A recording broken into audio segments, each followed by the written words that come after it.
Good morning everyone, welcome to knowledge account. WBSSC group C group ডির preparation তোমাদের চলছে পুরোদমে আশা করি, এবং তোমাদের নতুন সিলেবাস অনুযায়ী টপিকগুলো যেভাবে কভার করাচ্ছি আশা করছি তোমরা আগেরগুলো সবাই দেখেছো। যারা যারা দেখোনি, WBSSC নিউ সিলেবাস জিকে বলে যে প্লেলিস্টটা আছে সেখানে গিয়ে দেখো, অথবা আমাদের টেলিগ্রাম চ্যানেলে যুক্ত থাকো তোমাদের প্রত্যেকটা টপিক ওয়াইজ ক্লাস এবং প্র্যাকটিস ক্লাসের নোটিফিকেশন ঠিকঠাক করে পাওয়ার জন্য। দেখো, এই টপিকটা তোমাদের সরাসরি এই সিলেবাসে হয়তো উল্লেখ নেই। তোমাদের elementary knowledge about the traditional and contemporary popular culture of India দেওয়া হয়েছে। তো আমরা এই পশ্চিমবঙ্গের পর্যটন বলে যে জায়গাটা আছে এইটা আমাদেরকে কিন্তু করতে হবে। এবার ওই টপিকটাতে তোমাদের আমি এই জিনিসগুলো সবকটা কভার করতে পারবো না, তাই আলাদা করে তোমরা এই টপিকটা অ্যাডিশনাল এখানে করে রাখবে। এটা কিন্তু ইনডাইরেক্টলি তোমাদের নিউ সিলেবাসের সাথে যুক্ত। কেমন? তো চলো স্টার্ট করি। এই টপিকটা খুব ভালো করে নাও সবাই। দেখো, প্রথমত পশ্চিমবঙ্গের আমরা এর টপিকটার নাম কি আমাদের বৃহত্তম, উচ্চতম, দীর্ঘতম, মানে পশ্চিমবঙ্গের কী কী বৃহত্তম, দীর্ঘতম, উচ্চতম রয়েছে, অর্থাৎ সুপারলেটিভস of West Bengal. West Bengal জিকের একটা মোস্ট ইম্পর্ট্যান্ট পার্ট এটা। তো পশ্চিমবঙ্গের উচ্চতম স্থান প্রথমে আমরা দেখে নেব। পশ্চিমবঙ্গের উচ্চতম পর্বত শৃঙ্গও বলতে পারি এটাকে। সান্দাকফু হচ্ছে পশ্চিমবঙ্গের উচ্চতম স্থান। এটার তোমার হচ্ছে সান্দাকপুর নামেও পরিচিত। 3665 মিটার বা 11,930 ফুট এটার উচ্চতা। নেপালের ইলাম জেলা এবং ভারতের পশ্চিমবঙ্গের সর্বোচ্চ পর্বতশৃঙ্গ এটা। আর পশ্চিমবঙ্গ নেপাল সীমান্তের দার্জিলিং জেলার সিঙ্গলীলা পর্বতের সর্বোচ্চ শিখর। তো এটা আমাদের ওয়েস্ট বেঙ্গল জিওগ্রাফিতেও পড়তে হয়, খুব ইম্পর্টেন্ট, মনে রাখবে। সেকেন্ড হচ্ছে আমাদের পশ্চিমবঙ্গের উচ্চতম রেল স্টেশন, ঘুম রেল স্টেশন দার্জিলিং। এটা হচ্ছে আমাদের পশ্চিমবঙ্গের উচ্চতম রেল স্টেশন। ভারতের পশ্চিমবঙ্গের দার্জিলিং হিমালয়ান পার্বত্য অঞ্চলের একটা ছোট্ট পার্বত্য অঞ্চল এটা। দার্জিলিং হিমালয়ান রেলওয়ের ঘুম রেলওয়ে স্টেশন ভারতের সর্বোচ্চ রেল স্টেশন, যেটা 2258 মিটার মানে 7407 ফুট উচ্চতাতে রয়েছে। 1999 সালের ডিসেম্বরে দার্জিলিং হিমালয়ান রেলপথ ইউনেস্কো ওয়ার্ল্ড হেরিটেজ সাইটের মর্যাদা লাভ করে। ঘুম রেল স্টেশন সহ সমগ্র দার্জিলিং হিমালয়ান রেলপথটা ন্যারো গেজ রেলপথ, মানে 2 ফুট 610 মিলিমিটারের। আচ্ছা, পরের টপিকে যাওয়ার আগে আমি বলে দিই, তোমাদের WBSSC group C group D combo বা আলাদাভাবে তোমাদের ব্যাচ চলছে। নিউ সিলেবাস অনুযায়ী টপিক ধরে ধরে প্রত্যেকটা সাবজেক্টের কনসেপচুয়াল ক্লাস, তার MCQ প্র্যাকটিস, এছাড়া টপিক অনুযায়ী মক টেস্টও রয়েছে তোমাদের, এবং ফুল লেন্থ মক টেস্ট এবং টপিক অনুযায়ী মক টেস্ট পোর্টালে। তোমরা চাইলে এই ব্যাচগুলোতে যুক্ত হতে পারো এবং তোমাদের প্রিপারেশনকে আরও স্ট্রং করতে পারো। এই রিলেটেড আরও কোনো কোয়ারিজ থাকলে এই নাম্বারে হোয়াটসঅ্যাপ অথবা কল করে তোমরা যোগাযোগ করতে পারো। অ্যাপটার লিঙ্ক ডেসক্রিপশন বক্সে আছে, যেখানে তোমাদের ক্লাসগুলো চলছে। আদারওয়াইজ তোমরা গুগল প্লে স্টোরে গিয়ে সার্চ করে নাও নলেজ অ্যাকাউন্ট অফিসিয়াল বলে। এবারে দেখো, পশ্চিমবঙ্গের দীর্ঘতম প্ল্যাটফর্ম ওয়েস্ট বেঙ্গলের কি? খড়গপুর জাংশন। এটা 2013 সালের আগে বিশ্বের দীর্ঘতম প্ল্যাটফর্ম ছিল। খড়গপুর জাংশনের প্ল্যাটফর্মটার দৈর্ঘ্য 1072.5 মিটার। কর্ণাটকের হুব্বালি শ্রী সিদ্ধারুদা রেলওয়ে স্টেশন বিশ্বের দীর্ঘতম রেলওয়ে প্ল্যাটফর্ম এখন হয়েছে। এটা নিয়ে তোমাদের অনেক কনফিউশন থাকে, তাই এই জায়গাটা আমি আরেকবার এখানে মেনশন করে দিয়েছি। এখন কিন্তু বর্তমানে আমাদের দীর্ঘতম রেলওয়ে প্ল্যাটফর্ম হচ্ছে কর্ণাটকের হুব্বালি। তা এর আগে ছিল আমাদের পশ্চিমবঙ্গের ক্ষেত্রে মানে গোরক্ষপুর ছিল, বাট আমাদের এখানে 2013 সালে বিশ্বের দীর্ঘতম প্ল্যাটফর্ম ছিল আর কি। যাই হোক, উত্তরপ্রদেশের গোরক্ষপুর এটাও তোমার 1366.33 মিটার। ঠিক আছে, তো ভারতের দীর্ঘতম আমরা এতদিন এটাকে বলতাম, তার আগে আমরা খড়গপুর বলতাম। ঠিক আছে, যতদিন না এটা এই 1366 মিটার হয়। তো এখানে আমি তোমাদের পুরো দৈর্ঘ্যগুলো বলে দিলাম যেন আর কোথাও না গোলায়। খড়গপুরের প্রায় 1072, এখানে 1366, আর 1507 হচ্ছে তোমার হুব্বালি। তাহলে এখন ভারতের দীর্ঘতম হচ্ছে এটা, আর পশ্চিমবঙ্গের দীর্ঘতম কিন্তু এখনও আমাদের এই খড়গপুরই রয়েছে। কেমন? আচ্ছা, এইবারে চলে আসবো আমরা পশ্চিমবঙ্গের উচ্চতম স্তম্ভ, যেটা হচ্ছে শহীদ মিনার। এটা ধর্মতলার ডাফরিন রোডে রয়েছে। এর উচ্চতা 48 মিটার। এর আগে নাম ছিল অক্টারলোনি মনুমেন্ট, যেটাকে বদলে 9ই আগস্ট 1969 ভারতীয় স্বাধীনতা আন্দোলনের শহীদদের স্মৃতিতে পুনর্নিবেদিত হয়েছিল, এবং শহীদ মিনার, যেটার অর্থ শহীদদের স্মৃতিস্তম্ভ, এই নামকরণ করা হয়েছিল। তারপরে পশ্চিমবঙ্গের উচ্চতম স্মৃতিসৌধ হচ্ছে ভিক্টোরিয়া মেমোরিয়াল। 194 বিঘার ওপরে তৈরি, 200 ফুট উচ্চতার সাথে রাজ্যের উচ্চতম স্মৃতিসৌধ। ভিক্টোরিয়া মেমোরিয়াল হল বা ভিক্টোরিয়া স্মৃতিসৌধ পশ্চিমবঙ্গের কলকাতায় অবস্থিত রানী ভিক্টোরিয়ার একটা স্মৃতিসৌধ। 1906 থেকে 1921 সালের মধ্যে এটা নির্মিত হয়েছিল। আর ভিক্টোরিয়া মেমোরিয়ালের প্রধান স্থপতি হচ্ছে উইলিয়াম এমারসন। রাজস্থানের মাকরানা মার্বেল দিয়ে স্মৃতিসৌধটা তৈরি হয়েছে। পশ্চিমবঙ্গের উচ্চতম বিল্ডিং হচ্ছে দ্য 40। পশ্চিমবঙ্গের বৃহত্তম অস্ত্র কারখানা হচ্ছে ইসাপুর গান অ্যান্ড সেল ফ্যাক্টরি। বৃহত্তম স্টেডিয়াম, রাজ্যের বৃহত্তম স্টেডিয়াম আমাদের বিবেকানন্দ যুব ভারতী ক্রীড়াঙ্গন। এটা কলকাতার সল্টলেকে অবস্থিত একটা সল্টলেক স্টেডিয়াম নামেও পরিচিত। বর্তমানে 85,000 আসন ধরার ক্ষমতার সঙ্গে স্টেডিয়ামটা রাজ্যের বৃহত্তম এবং গোটা দেশের দ্বিতীয় বৃহত্তম স্টেডিয়াম। মাঠের আকৃতি দেখতেই পাচ্ছ তোমরা এখানে, 105 metre into 105 metre by 68 metre আর কি, 344 ফুট বাই 223 ফুট। পশ্চিমবঙ্গের বৃহত্তম মেলা হচ্ছে গঙ্গাসাগর মেলা। কলকাতার দক্ষিণ দিকে 105 কিলোমিটার দূরে অবস্থিত সাগরদ্বীপ, যেটা গঙ্গার মুখে রয়েছে, হুগলি নদীর সাগরে যেখানে মিশেছে সেই মোহনার কাছে। এখানে প্রতি বছর জানুয়ারি মাসেই গঙ্গাসাগর মেলার আয়োজন করা হয়। কুম্ভ মেলার পরে গঙ্গাসাগর তীর্থস্থান আর মেলা মানবজাতির দ্বিতীয় বৃহত্তম সমাবেশ। পশ্চিমবঙ্গের বৃহত্তম বিশ্ববিদ্যালয় হচ্ছে কলকাতা বিশ্ববিদ্যালয়, যেটা ভারতের পশ্চিমবঙ্গ রাজ্যের কলকাতার প্রথম তথা অন্যতম প্রধান সরকারি গবেষণা বিশ্ববিদ্যালয়। এটা ভারতের অন্যতম শ্রেষ্ঠ রাজ্য গবেষণা বিশ্ববিদ্যালয় বলে মনে করা হয়। 1857 সালের 24শে জানুয়ারি এটা প্রতিষ্ঠিত হয়েছিল। আর এই বিশ্ববিদ্যালয় এশিয়ার প্রাচীনতম বহুমুখী ও ইউরোপীয় ধাঁচের শিক্ষা প্রতিষ্ঠান। 1858 সালে বঙ্কিমচন্দ্র চট্টোপাধ্যায় আর যদুনাথ বসু বিশ্ববিদ্যালয় থেকে প্রথম স্নাতক হয়েছিলেন।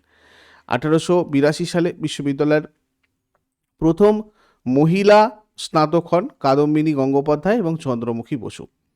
কলকাতা বিশ্ববিদ্যালয়ের প্রথম আচার্য আর উপাচার্য ছিলেন যথাক্রমে গভর্নর জেনারেল লর্ড ক্যানিং আর সুপ্রিম কোর্টের প্রধান বিচারপতি স্যার উইলিয়াম কোলভিল। এরপর পশ্চিমবঙ্গের বৃহত্তম রেল স্টেশন হচ্ছে হাওড়া রেল স্টেশন। এটা ভারতের প্রাচীনতম এবং বৃহত্তম রেলওয়ে কমপ্লেক্স। 1858 সালের 15ই আগস্টে এই স্থান থেকে পূর্ব ভারতে প্রথম ট্রেন চলেছিল। এই স্টেশনে বর্তমানে 23টা প্ল্যাটফর্ম ব্যবহার করা হচ্ছে। আর পশ্চিমবঙ্গের ব্যস্ততম railway station Howrah railway station. পশ্চিমবঙ্গের দীর্ঘতম সড়ক সেতু হচ্ছে তোমার জয়ী ব্রিজ, যেটা ভিত্তিপ্রস্তর স্থাপন হয়েছিল 2015 সালে। এটা এখন কমপ্লিট, পুরোপুরি মানে অপারেট করছে, এটা অপারেটেবল। এবং পশ্চিমবঙ্গের মুখ্যমন্ত্রী মমতা ব্যানার্জি এটাকে উদ্বোধন করেছিলেন 2021 সালের 1 ফেব্রুয়ারি তারিখে। ঠিক আছে, পশ্চিমবঙ্গে এটার দীর্ঘ সেতু, এই জয়ীর দৈর্ঘ্য প্রায় 2709 মিটার বা 1.683 মাইল, যেটা পূর্ববর্তী দীর্ঘতম সেতু ফারাক্কা ব্রিজ তার থেকে প্রায় 500 মিটারের বেশি দীর্ঘ। এর আগে ফারাক্কা ব্রিজ সব থেকে দীর্ঘতম ছিল, বর্তমানে জয়ী সেতু।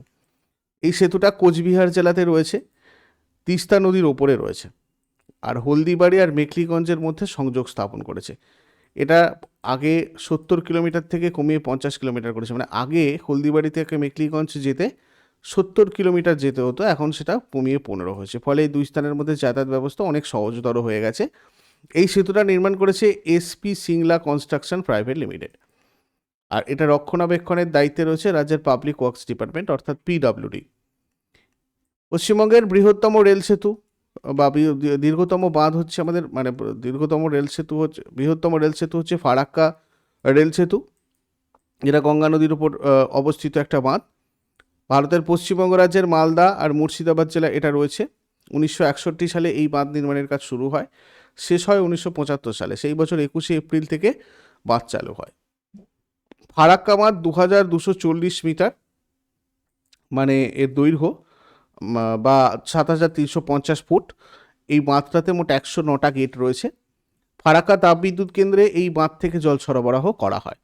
1950 আর 1960-এর দশকে কলকাতা বন্দরের কাছে হুগলি নদীর পলি ধুয়ে পরিষ্কার করার জন্য ফারাক্কা বাঁধ তৈরি করা হয়।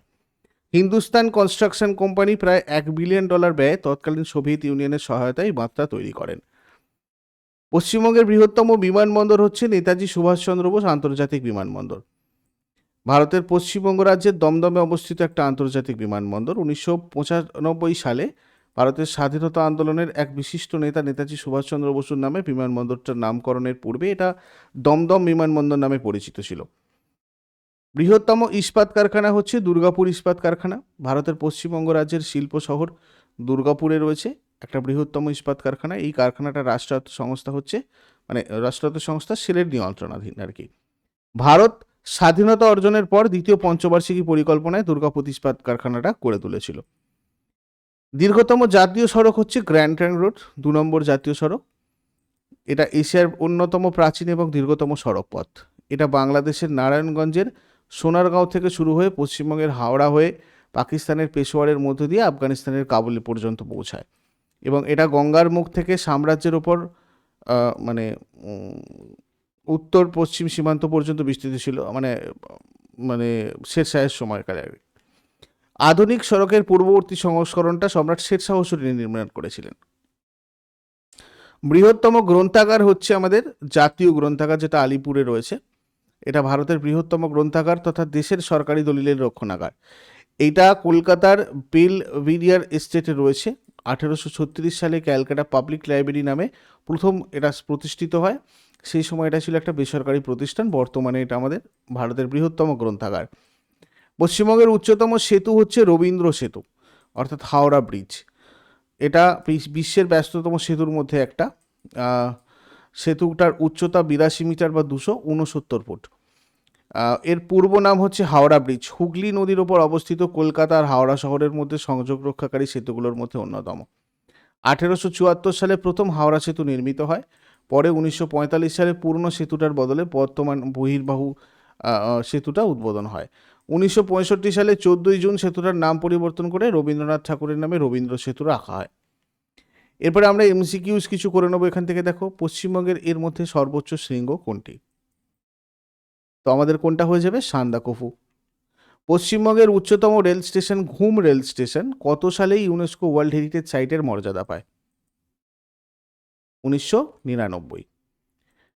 দেখো, ইউনেস্কো বিশ্ব ঐতিহ্যের তকমা পেয়েছিল রিসেন্টলি, আমরা দেখেছি আমাদের হচ্ছে শান্তিনিকেতন। এখন 3টে আমাদের ইউনেস্কো ওয়ার্ল্ড হেরিটেজ সাইট রয়েছে এখানে। একটা হচ্ছে দার্জিলিং হিমালয়ান রেল, যেটা ইউনেস্কো ওয়ার্ল্ড হেরিটেজ সাইটের তকমা পায় 1999 সালে। সুন্দরবন জাতীয় উদ্যান 1987 সালে ইউনেস্কো ওয়ার্ল্ড হেরিটেজ সাইটের তকমা পায়। আর ইউনেস্কো বিশ্ব ঐতিহ্যের তকমা পায় 2023 সালে শান্তিনিকেতন। এরপরে পশ্চিমবঙ্গের উচ্চতম স্তম্ভ হচ্ছে শহীদ মিনার। এটার উচ্চতা কত? শহীদ মিনারের উচ্চতা হচ্ছে 48 মিটার। ভারতের বৃহত্তম রেলওয়ে কমপ্লেক্স কোনটা? হাওড়া স্টেশন। পশ্চিমবঙ্গের উচ্চতম জলবিদ্যুৎ কেন্দ্র হচ্ছে সিদ্রাপং। এটাও মনে রাখবে, দার্জিলিংয়ে। এটা 1897 সালে স্থাপিত হয়েছিল। পশ্চিমবঙ্গের বৃহত্তম তাপবিদ্যুৎ কেন্দ্র মেজিয়া তাপবিদ্যুৎ কেন্দ্র পশ্চিমবঙ্গের দুর্গাপুর শহর থেকে 35 কিলোমিটার দূরে বাঁকুড়ার দুর্লভপুরে রয়েছে। তারপর পশ্চিমবঙ্গের দীর্ঘতম প্ল্যাটফর্ম কি? Kharagpur railway station. পশ্চিমবঙ্গের উচ্চতম বিল্ডিং কোনটা? দ্য 42। পশ্চিমবঙ্গের উচ্চতম সেতু হাওড়া ব্রিজ কোন নদীর উপর গড়ে উঠেছে? হুগলি। পশ্চিমবঙ্গের বৃহত্তম বিশ্ববিদ্যালয় কলকাতা বিশ্ববিদ্যালয়ের প্রথম মহিলা স্নাতক কে? কাদম্বিনী গঙ্গোপাধ্যায়। পশ্চিমবঙ্গের দীর্ঘতম ব্রিজ কোনটা? জয়ী সেতু। পশ্চিমবঙ্গের দীর্ঘতম সড়ক সেতু জয়ী সেতু কোন নদীর উপর গড়ে উঠেছে? তিস্তা। পশ্চিমবঙ্গের বৃহত্তম রেল সেতু ব্রিজের দৈর্ঘ্য কত? 2240 মিটার। পশ্চিমবঙ্গের বৃহত্তম ইস্পাত কারখানা দুর্গাপুর ইস্পাত কারখানা কোন পঞ্চবার্ষিকী পরিকল্পনায় গড়ে উঠেছিল? দ্বিতীয় পঞ্চবার্ষিকী পরিকল্পনা। কোলাঘাট ব্রিজ কোন নদীর উপর গড়ে উঠেছে? রূপনারায়ণ। পশ্চিমবঙ্গের দীর্ঘতম সড়ক সেতু জয়ী সেতু পশ্চিমবঙ্গের কোন জেলায় অবস্থিত? সন্ধ্যাবেলা 6:30 থেকে যেরকম তোমাদের ক্লাস হয় সেরকমই হবে, আর 10:30 থেকেও তোমাদের যেমন ইংরাজি ক্লাস হয় সেরকম হবে। আর প্রতিদিন 9টা থেকে তোমাদের যেমন লাইভ ক্লাস হয় সেরকমই হবে। আজকের দিনটা তোমাদের আমি একটু রেকর্ডেড করে দিয়েছি। পরের দিন থেকে তোমরা 9টা থেকে যেরকম লাইভ ক্লাস পাও সেরকমই পাবে। কেমন? চলো, থ্যাংক ইউ সো মাচ সকলকে। Have a great day.